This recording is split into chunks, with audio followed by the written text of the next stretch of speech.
نبی اکرم صلی اللہ علیہ وسلم نے ایک مرتبہ صحابہ سے سوال کیا،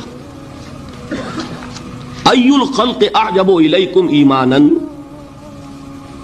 ذرا یہ بتاؤ کہ تمام مخلوقات میں سب سے زیادہ حسین دل فریب ایمان کس کا ہے؟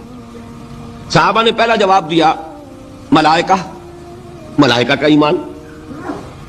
حضور نے فرمایا وما لهم لا یؤمنون وهم عند ربهم، وہ کیسے ایمان نہ لائیں جبکہ وہ تو اپنے رب کے پاس ہے؟ کون سا کمال ہوا ان کا؟ ان کے تو سامنے حقائق ہیں، وہ جو جنت کو دیکھتا ہو دوزخ کو دیکھتا ہو وہ ایمان لے آیا تو کیا کمال ہے؟ وہ تو ابو جہل بھی جب دیکھے گا پکا ایمان لے آئے گا۔ تو گویا کہ حضور نے جواب کو رد کر دیا۔ اب دوسری اٹیمپٹ کی صحابہ نے، فالنبیون، پھر انبیاء کا معاملہ ہے، آپ نے اس کو بھی رد کر دیا۔ وما لهم لا یؤمنون والوحی ینزل الیہم، وہ کیسے ایمان نہ لائے، ان پر تو وحی نازل ہوتی ہے۔ تیسری اٹیمپٹ انہوں نے کی فنحن، پھر ہم ہیں آپ کے صحابہ، اس کو بھی رد کیا۔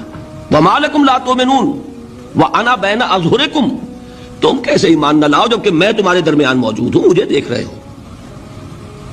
اس کے بعد اب آپ نے خود فرمایا ان اعجب الخلق الی ایمانا، میرے نزدیک تو حسین ترین دل کو لبھانے والا ایمان لإخواننا، ہمارے ان بھائیوں کا ہوگا، یاتون من بعدی، جو میرے بعد آئیں گے، یجدون صحفا فیہ کتاب اللہ، انہیں تو وہ اوراق ملیں گے جن میں اللہ کی کتاب درج ہوگی، فیؤمنون بما فیہا، وہ ایمان لائیں گے اس پر کہ جو ان اوراق میں ہوگا۔ اس سے یہ مغالطہ نہ ہو جائے کہ رتبے کے اعتبار سے ایمان جو ہے صحابہ کا کمتر ہے بعد والوں سے، نہیں۔